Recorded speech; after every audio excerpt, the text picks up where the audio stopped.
So the steering wedge backing plate was surprisingly easy to cut on the bandsaw, and then it was a lot of fiddle cutting different height reinforcing pieces.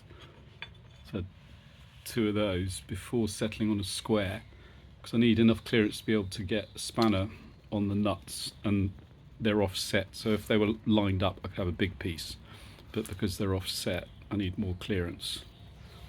In terms of completeness, another hole, a little strap down to there. Decided to put a narrower strip back to here. So I've now got a foundation for the next strut to come down onto, so it's assembling everything to measure for that.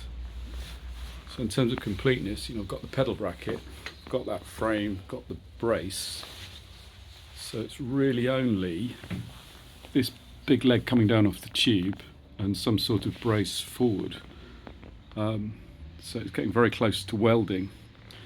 Rather than a practice project, what's occurred to me is I could start my welding with the back side of this, which no one's ever going to see, and I can just weld, re-weld, grind, and then sort of work onto more visible and more critical pieces.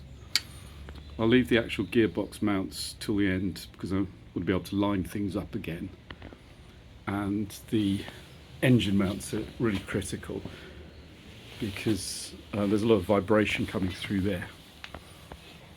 Maybe in time there'll be some rubber depending on how the clearances work, but that engine's going to shake that joint really quite badly. But yeah, just a couple more bits to cut.